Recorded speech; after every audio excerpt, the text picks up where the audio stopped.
शुरू अल्लाह के नाम से जो बड़ा मेहरबान निहायत ही रहम वाला है।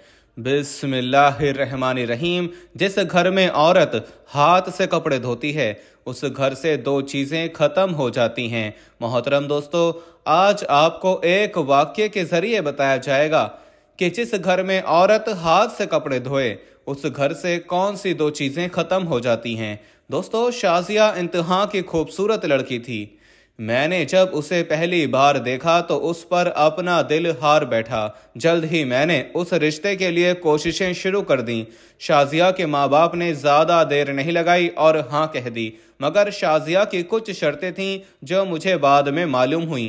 पहली शर्त तो ये थी कि शादी का फंक्शन सुबह 8 बजे होगा। बाकी शर्तों के बारे में मैं भी जानना नहीं चाहता। गोया कि उसने ये बात कह दी कि शादी से पहले इन बातों का जानना ज़रूरी है, मगर यह शाजिया के इश्क में इस कदर पागल था कि किसी शर्त को खातिर में नहीं लाया। मेरी शादी गैर मशरूब थी और मैं जानना चाहता था कि मैं शाजिया से शादी करके कभी नहीं पछताऊंगा। अप्रैल के पहले जुमे में शाजिया से शादी खैर आफियत से हो गई। शाजिया को पाने का नशा ही अलग था। मैं आने वाले दिनों का सोचकर फूले ना समा रहा था। शाम को मगरिब से पहले ही शाजिया रुखसत होकर मेरे घर आ गई थी। तकरीबन असर के वक्त मुझे उसके साथ खलवत नसीब हुई। मैंने मुंह दिखाई में उसे कीमती तोहफा दिया। उसका शुक्रिया अदा कर ही रहा था कि वो बोली, पहले मेरी शर्तें सुन लें। अगर मंजूर है तो ठीक है, अगर नहीं मंजूर तो अभी और इसी वक्त मुझे तलाक दे दीजिए। शाजिया के मुंह से पहली ही रात तलाक का लफ्ज सुनकर मेरे दिल को कुछ होने लगा था। तुम औरत होकर तलाक की बात कैसे कर सकती हो? मैंने दिल में सोचा। तब शाजिया की बात आगे बढ़ाई। मेरी शर्त बहुत ही आसान सी है, वो ये कि तुम रात को कभी मेरा चेहरा नहीं देखोगे, चाहे तुम्हारा जितना भी दिल चाहे, मगर मैं तुम्हें रात को अपना चेहरा नहीं दिखाऊंगी। बाकी तुम्हारी हर बात मानूंगी, तुम जो कहोगे वैसा ही होगा। एक बात मेरी मानी जाएगी कि रात को तुम कभी मेरा चेहरा नहीं देखोगे, ना ही मैं रात के वक्त किसी से मिलूंगी। अंधेरा होते ही तकरीबन इशा के वक्त मैं अपने कमरे में चली जाऊंगी। तुम चाहो तो वहीं रह सकते हो, अगर चाहो तो बाहर घूम फिर सकते हो। तुम्हें यह पाबंदी भी नहीं कि मेरे साथ रहो। शाजिया ने अपनी बात मुकम्मल की तो मैंने कहा, शाजिया, ये कैसी अजीब सी शर्त है। अगर तुम मुझे इसकी वजह बता दोगी तो मैं तुम्हें कभी भी रात को अपना चेहरा दिखाने पर मजबूर नहीं करूंगा। लेकिन शाजिया, बिना किसी वजह के मैं तुम्हारा चेहरा रात को क्यों नहीं देख सकता? मैंने रुमानवी अंदाज में कहा। मुझे लगा कि यह शाजिया के नाज और अदाएं हैं, मगर वो तो संजीदा थी। मुझे बोली, अगर तुमने रात को मेरा चेहरा देखा तो सुबह तुमसे तलाक ले लूंगी। शाजिया के संजीदा लहजे ने मुझे भी संजीदा कर दिया। मैंने कहा, ठीक है, तुम जैसी हसीन लड़की का मिल जाना ही नेमत है। तुम कहोगी तो मैं तुमको रात को क्या दिन को भी तुम्हारा चेहरा नहीं देखूंगा। खैर, यह एक जज्बाती कदम था और मुझे शादी के पहले हफ्ते ही मालूम हो गया कि इसकी कीमत चुकाना कितना मुश्किल है। मुझे जब भी कहीं बाहर जाना होता, रात को डिनर करना होता या दोस्तों ने मुझे खाने पर बुलाया होता, शाजिया मेरे साथ मौजूद ना होती। रफ्ता रफ्ता ये बात सब तक फैलने लगी कि शाज़ैन की बीवी रात को बाहर नहीं निकलती। कुछ लोगों ने तो इसे शाजिया की शराफत समझा, जबकि कुछ लोगों ने अजीब व गरीब किस्से गढ़ लिए। बहरहाल, इस सूरत हाल में बहुत तंग था। एक हफ्ता गुजारा तो शाजिया ने अजीब हरकत करना शुरू कर दी। इसने हमारे कमरे का बल्ब खराब कर दिया, उतार कर फेंक दिया। मैंने कहा, शाजिया, ये क्या हरकत है? वो बोली, ऐसा इसलिए कर रही हूँ कि कहीं रात के वक्त गलती से तुम गलत ना कर बैठो और मेरा चेहरा ना देख लो। शाजिया की बातें सुनकर मेरा तजस्सुस बढ़ता जा रहा था कि आखिर उसके चेहरे में ऐसा क्या है जो रात के वक्त मैं नहीं देख सकता। बहरहाल, हम दोनों के दरमियान जो मुआहदा हुआ था मैं उस पर कायम था। उस रात मैंने देखा शाजिया बहुत बेचैन थी। वो बार बार अंदर बाहर जाती और कभी अपने मुंह पर हाथ रखकर दुआएं करती। मैं समझ नहीं पा रहा था कि उस बेचैनी का सबब क्या है। उस वक्त मैंने उसे कुछ नहीं कहा, लेकिन मैं जान गया था कि शाजिया की बेताबी की कोई तो वजह है। کہ ہر وقت کسی کا انتظار کرتی رہتی ہے۔ اس کی نگاہیں فون پر لگی رہتی اور جیسے ہی فون آتا وہ ہلکی آواز میں بات کرنے لگتی۔ ہم دونوں کے بیچ سخت جیسی کوئی بات نہیں تھی، اسی لیے میں نے کبھی اس کا فون سننے کی کوشش نہیں کی، مگر ایک دن شازیہ کے بات کرنے کے بعد اس کے رویے سے اندازہ ہوا کہ وہ کسی اور کو فون کرتی ہے۔ مطلب یہ کہ اس کے مائکے کا فون نہیں ہوتا تھا، بلکہ وہ کسی اور شخص سے بات کرتی تھی۔ شازیہ نے آخری بار جب فون پر بات کی تو میں نے ایک مردانہ آواز سنی تھی، جس سے اندازہ ہو رہا تھا کہ شازیہ کسی غیر شخص سے بات کرتی ہے۔ اب تو جیسے میری زندگی کا سکون لٹ گیا۔ بیوی خوبصورت تو تھی مگر خوب سیرت نہ تھی۔ میں نے سوچا کہ اب شازیہ سے بات کرنے کی بجائے ساتھ ہی اس معاملے کو حل کرنے کی کوشش کروں گا، اور جلد ہی شازیہ کا چہرہ بھی رات کے وقت دیکھوں گا تاکہ مجھے سمجھ آئے کہ معاملہ کیا ہے۔ ایک دن میں آفس سے ذرا جلدی آ گیا۔ اس دن شازیہ پھر ٹہل رہی تھی۔ اس کی بے چینی اس کے چہرے سے دیکھی جا سکتی تھی۔ مجھے اندر آتا دیکھ کر حیرت سے بولی، آپ اس وقت؟ آپ تو رات کو آتے ہیں، آج جلدی کیوں آ گئے؟ اس کی حیرانی دیکھ کر مجھے اور غصہ آیا۔ کیوں تم میرے جانے کے بعد ایسا کیا کرتی ہو کہ میرے آنے سے تمہیں اس قدر حیرانگی ہو رہی ہے؟ میں نے غصے سے پوچھا۔ نہیں ایسی کوئی بات نہیں، شازیہ نے بات سنبھالتے ہوئے کہا کہ عین اسی وقت دروازے پر بیل بجی۔ میں نے مشکوک نظروں سے شازیہ کی طرف دیکھا۔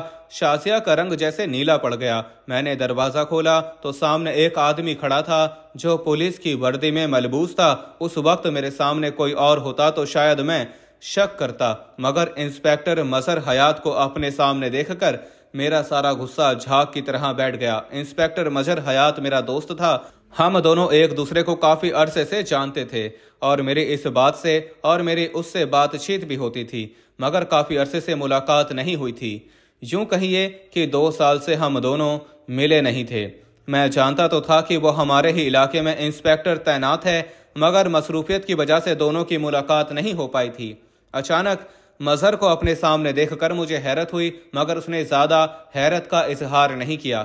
فوراً ہی میرے گلے لگ گیا اور بولا، کہاں تھے تم یار؟ اتنے عرصے سے ملاقات نہیں ہوئی۔ مظہر کا انداز تو بالکل نارمل تھا۔ میں اسے اندر ڈرائنگ روم میں لے آیا، مگر حیران تھا کہ مظہر کو میں اپنے گھر کبھی نہیں لایا، پھر اسے کیسے پتا کہ میں یہاں رہتا ہوں؟ باتوں باتوں میں نے مظہر سے دریافت کرنے کی کوشش کی۔ بولا، یار یہ بھی کوئی بات ہے؟ ہم پولیس والوں کو اپنے علاقے کے ہر بندے کا پتہ ہوتا ہے، تم تو پھر دوست ہو۔ مظہر کی بات سن کر میں ابھی مطمئن نہیں ہوا تھا، کیونکہ میں نے شازیہ کو مظہر کا منتظر پایا تھا۔ میں جانتا تھا کہ جس انداز سے شازیہ ٹہل رہی تھی یقیناً وہ کسی کا انتظار کر رہی تھی۔ اتفاق وہ شخص مظہر نکلا تو مظہر نے مجھ سے ملنے کا بہانہ کر لیا۔ اب بات میری سمجھ میں کچھ آ گئی تھی، مگر میں جانتا تھا کہ آخر مظہر اور شازیہ کے بیچ کیا چل رہا ہے۔ اس لیے میں نے شازیہ پر مزید شک کرنا شروع کر دیا۔ میرے دل میں جو بھی بات ہوتی میں اپنے دل میں ہی رکھتا، شازیہ پر کسی بھی قسم کے شک کا اظہار نہ کرتا۔ ایک دن میں نے سوچا، اگر میری بیوی شازیہ مجھے دھوکہ دے رہی ہے تو میں بھی اس کے ساتھ وہ کروں گا جو اس نے کبھی سوچا بھی نہ ہوگا۔ دل ہی دل میں دوسری شادی کی تیاریاں کرنے لگا، لیکن پہلے سوچا کہ ایک بار سب کچھ اپنی طرف سے ٹھیک کر لوں۔ اس رات میں نے شازیہ کا چہرہ دیکھنا تھا۔ میں جانتا تھا کہ شازیہ رات کے وقت مجھ سے اپنا چہرہ کیوں چھپاتی ہے۔ اس کے بعد مظہر حیات والی گتھی بھی سلجھ جاتی، لیکن پہلے اس کے چہرے کو بے نقاب کرنا ضروری تھا۔ رات کے وقت کیونکہ کمرے کا بلب بند ہوتا تھا تو میں نے اپنے پاس ایک چھوٹی سی ٹارچ رکھ لی۔ شازیہ میرے پاس آئی تو میں نے اس کا بازو تھاما تاکہ وہ عین وقت پر بھاگنے نہ پائے، اور پھر جیسے ہی اپنی جیب سے ٹارچ نکال کر روشنی اس کے چہرے کی طرف کی تو میری چیخ نکلتے بچی۔ حیرت کے مارے مجھ سے بات نہ ہو رہی تھی۔ شازیہ، تم نے مجھے اتنا بڑا دھوکہ دیا، آخر مجھ سے اتنی بڑی بات تم نے کیوں چھپائی؟ میں تو تم سے سچی محبت کرتا تھا، تمہیں ایسا کرنے کی کیا ضرورت تھی؟ میں نے نفرت سے شازیہ کی طرف دیکھا، اس کے چہرے کے تاثرات ایک دم ہی بدل گئے تھے۔ میں آپ کو سب کچھ بتا دوں گی، خدارا میری بات سن لیجئے۔ آپ کو مجھ پر جو بھی شک ہے میں وہ سب کے سب دور کر دوں گی۔ آپ کا دوست مظہر حیات میں جانتی ہوں، آپ کو جو شک ہے میں آپ کو بتاتی ہوں۔ آپ بیٹھیں تو صحیح۔ شازیہ روتے روتے میرے پاؤں پکڑ کر بیٹھ گئی۔ وہ اس قدر منت کر رہی تھی کہ میں چاہ کر بھی اسے دھتکار نہیں سکا۔ بتاؤ شازیہ، کیا بات ہے؟ تم نے ایسا کیوں کیا؟ مظہر حیات سے تمہارا کیا تعلق ہے؟ मैं अब बड़ी तहम्मुल से उसे कह रहा था, क्योंकि मैंने सोच लिया था कि अगर ये औरत मुझसे धोखा करेगी तो मैं भी दूसरी शादी कर लूँगा। उसे वो दुख दूंगा कि सारी जिंदगी भूल नहीं पाएगी। तब शाजिया ने जो बात सुनाई उसे सुनकर मेरा दिल भी रंजीदा हो गया। आप तो जानते हैं कि हमारा घराना किस कदर मॉडर्न है। मैंने जब होश संभाला तो अम्मी अब्बू को अपने से दूर ही पाया। वो मुझे नौकरों और नौकरानियों के रहमो करम पर छोड़कर खुद अपने अपने कामों से निकल जाते। मैं जब अम्मी से कोई बात करती तो वो मुझे पैसों की गड्डी थमा देती या फिर शॉपिंग करवाने ले जाती। मुझे तो ममता की ज़रूरत थी, मैं उनके प्यार की प्यासी थी, मगर माँ ने कभी मेरी तरफ मुड़कर भी नहीं देखा। इस रवैये ने मेरे अंदर बहुत सारी महरूमियाँ पैदा कर दी। पहले तो मैं अपने नौकर और नौकरानियों से दोस्ती करती, मगर फिर जब यह एहसास हुआ कि वो तो सिर्फ मेरे पैसे की अहमियत को समझते हैं, मेरे जज्बात की कदर नहीं करते, तो मैंने नौकरों और नौकरानियों से बातचीत करना भी छोड़ दी। अब मेरी जिंदगी में भरपूर खला आ गया था। मेरी माँ ने मुझे कभी भी अपने ऑफिस आने की इजाज़त नहीं दी थी।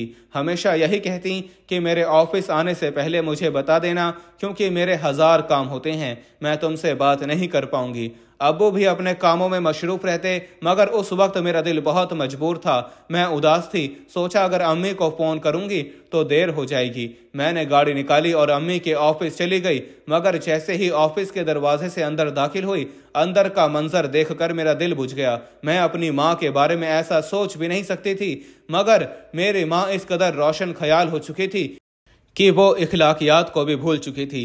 उस एक लम्हे ने मेरे अंदर बगावत पैदा कर दी। मुझे उन औरतों से सख्त नफरत महसूस हुई जो लोगों को भलाई के दर्स देती है और खुद उनका किरदार किस कदर भयानक होता है, ये कोई सोच भी नहीं सकता। अम्मा से नफरत हुई तो मेरी शख्सियत भी बदल गई। मैं क्लब में जाने लगी, कपड़े ऐसे पहनते कि हर कोई मेरी तरफ मुतवज्जो होता, लेकिन मैं उस सब में खुश नहीं थी। मगर फिर भी न जाने क्यों मेरी रूह को एक तस्कीन मिलती कि मैंने अपनी माँ से बदला ले लिया। हालांकि मैं खुद को नुकसान पहुंचा रही थी। अब मैं रात देर तक घर से बाहर रहती। अम्मी अब्बू को खबर न थी कि उनकी बेटी क्या कर रही है। मेरे कपड़े इंतहाई बेहुदा होते थे और नाचना गाना मेरा महबूब मशगला बन चुका था। एक रात मैंने इस कदर शराब नोशी की कि मैं बेहोश होकर गिर पड़ी। अमूमन ऐसे वाक़यात में लड़की अपनी इज्जत खो बैठती है, मगर इस मामले में खुशकिस्मत थी। सुबह जब मेरी आंख खुली, धड़कते दिल के साथ अपने पहलू में देखा तो बिस्तर पर कोई भी नहीं था। मैं अकेले कमरे में बैठी हुई थी। कमरे की सजावट से अंदाज़ा हो रहा था कि यह किसी मजहबी इंसान की रिहाइश गाह है। और फिर जब वो लड़का मेरे सामने आया तो वाकई मेरा ख्याल सच साबित हुआ। उसके चेहरे पर दाढ़ी थी, जबकि वो एक बादशाह नौजवान लग रहा था। मुझे देखकर उसने नज़र नीचे कर ली। कहने लगा, कल रात मैं अपनी एक मजबूरी की वजह से नाइट क्लब गया था, वहाँ पर मुझे कुछ काम था। हाँ, वहाँ मैंने आपको बेहोश पाया तो आपका ख्याल करते हुए अपने घर ले आया। उम्मीद है कि आप ठीक होंगी। चले, मैं आपको आपके घर छोड़ आता हूँ। नौजवान पर मुझे सख्त गुस्सा आया। फिर उसका हुलिया ऐसा था कि मुझे उससे और भी नफरत महसूस होने लगी। उस दिन तो वो मुझे छोड़कर चला गया। मुझे इससे बिल्कुल भी कोई हमदर्दी नहीं थी, ना ही मैंने उसका शुक्रिया अदा किया। वजह शायद उसका हुलिया था, जिससे मेरी माँ ने हमेशा नफरत की थी, और ऐसे ही नफरत मेरे भी दिल में उन दाढ़ी वालों के लिए मौजूद थी। मगर उस शख्स ने मेरा पीछा नहीं छोड़ा।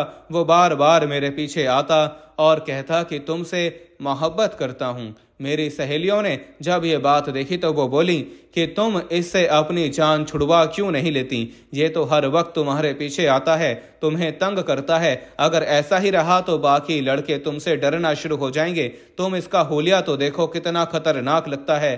अपनी सहेलियों की बात सुनकर मैंने उस लड़के को सबक सिखाने का सोचा।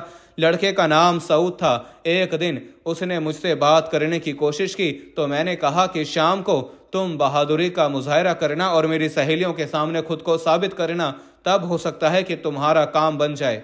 मेरी बात सुनकर वो खुश हुआ। अगली रात जब मैं नाइट क्लब से निकल रही थी तो वो मुझे मेरे सामने ही दिखाई दिया। अकीदत से झुकी नजरें वो मेरी मोहब्बत में वहां आया था। मैंने पुलिस को पहले ही इत्तला कर रखी थी कि एक शख्स रोजाना मुझे हरास करता है। मैंने उसी वक्त कॉल मिलाई और पुलिस 2 मिनट के फासले से चलकर हमारे साथ आ गई। उन्होंने लड़के को हथकड़ियां लगाईं और पुलिस गाड़ी में बिठाकर ले गए। मैं अपनी सहेलियों के साथ साथ खिलखिलाकर हंसने लगी। मुझे अंदाजा नहीं था कि यह इस कदर बेवकूफ़ निकलेगा। बहरहाल उसको थाने पहुंचाकर मेरे दिल को सुकून पहुंचा, मगर फिर अगले दिन सहेलियों के भड़काने पर कि उसकी हालत मालूम करूं, मैं थाने चली गई। मगर थाने पहुंचकर जैसे मेरा कलेजा ही कट गया हो। पुलिस वालों ने मार मार कर उसका भरता निकाल दिया था। वो बहुत अजियत में लग रहा था। चेहरे पर खून के निशान थे, जबकि तशद्दुद के बाइस उसकी आंखें सूजी हुई थीं। उसे देखकर मुझे सख्त अफसोस हुआ। उसकी आंखों में मोटे मोटे आंसू थे। मुझे देखकर उसने आसमान की तरफ देखा और बोला, मैंने अपना मामला अल्लाह ताला पर छोड़ दिया। खुदा करे तुम्हारी रातें कभी पुरसुकून ना हों। उसकी बद्दुआ ने मुझे अंदर तक हिला दिया, मगर मैंने बज़ाहिर किसी किस्म की परेशानी का इजहार नहीं किया। ये तकरीबन सुबह के 7 बज रहे थे जब मैं अपनी सहेलियों के साथ उससे मिलने गई थी। हम लोगों की आदत थी, हम लोग सारी सारी रात जागती और दिन के वक्त सोती थीं। हालांकि मेरे माँ बाप माकूल शख्सियत के मालिक थे। बहरहाल उस दिन में शाम को सोकर उठी तो मुझे अपने चेहरे पर स्याही महसूस हुई। मुझे लगा कि शायद गर्मी की वजह से ऐसा हो रहा है, मगर यह जलन बढ़ती ही गई। यहाँ तक कि रात 8 बजे जब मैंने शीशे में अपना चेहरा देखा तो अपने दानों से भरा चेहरा देखकर मेरी चीख निकल गई। मुझे अपना आप देखकर रोना आ रहा था। सुबह के वक्त तो मैं सोई थी। सोचा कि इस वक्त अस्पताल चलती हूँ, डॉक्टर से मेडिसिन लेकर आऊंगी ताकि यह मुसीबत जल्द से जल्द मेरी जान छोड़ दे। उस शाम डॉक्टर ने मुझे एक मेडिसिन दी, जिसे लगाने के बाद कुछ आराम महसूस हुआ और सुबह होते ही मेरे सारे दाने खत्म हो गए। मैंने अल्लाह का शुक्र अदा किया, मगर अगली रात फिर वैसा ही हुआ। शाम के वक्त मेरे चेहरे पर ऐसे दाने निकले कि मारे इज्जत के मेरा बाहर निकलना मुश्किल हो गया। मैंने जाकर डॉक्टर से अच्छी खासी बहस की कि उसने मुझे गलत मेडिसिन दी है, मगर फिर 2-3 डॉक्टर्स को दिखाने के बाद मुझे मालूम हो गया कि मेरी ये बीमारी इतनी आसानी से मेरी जान नहीं छोड़ेगी जितना मैं समझ रही हूँ। उसके बाद मैंने क्या किया नहीं किया, मगर ये दाने ख़त्म ना हुए। मुझे लगता है कि मुझे उस लड़के की बद्दुआ लग गई है। अल्लाह जाने अब वो किस हाल में होगा। मैं चाहती हूँ कि वो मुझे एक बार मिले और मैं उससे माफ़ी मांग लूँ। शाजिया की बात सुनकर मैं हक्का बक्का रह गया। शाजिया इस कदर तेज़ लड़की होगी, मैं तो कभी सोच भी नहीं सकता था। शक्ल सूरत से वो इंतहाई मासूम लगती थी। फिर उसकी उम्र भी कम थी, तकरीबन 18-19 साल की होगी। उस वक्त मुझे एहसास हुआ कि मासूमियत का ताल्लुक उम्र से नहीं होता। मैंने कई औरतें ऐसी भी देखी जो 40 साल की उम्र में भी इतनी ही सादा रहती हैं जितनी कि 18 साल लड़की भी नहीं होती। मगर अपनी बीवी की जुबानी इसकी कहानी सुनकर मेरा दिल बैठ गया। रही बात मजहर की, तो उसने मुझे बताया कि वो मजहर से सऊद के बारे में मालूमात लेती रहती है, मगर सऊद कहाँ गया ये कोई नहीं जानता। मजहर के यकीन दिलाने पर मैं शाजिया की बात तो मान गया, मगर मुझे इस पर बहुत शक होता है। मैं उस पर पहले की तरह कभी एतबार नहीं कर पाया और रात को मैं उसका चेहरा नहीं देख पाता तो अजीब सा अधूरापन महसूस होता है। दिल चाहता है कि दूसरी शादी करूं, मगर फिर शाजिया की हालत देखकर सोचता हूं कि इसमें उसका क्या कसूर, जो होना था हो गया। मगर अब शाजिया ने अपना तर्ज जिंदगी बदल दिया। अब मेरे ख्याल में उसे उसके माजी की सजा देना गलत होगा। छोटी चीज़ों में खुश होना सीखिए, बड़ी चीज़ें खुद ही आपका मुकद्दर हो जाएंगी। सब मतलब की बात समझते हैं, काश कोई बात का मतलब समझता। मौत ये नहीं कि सांस खत्म हो जाए, असल मौत तो यह है कि हमें याद करने वाला कोई ना हो।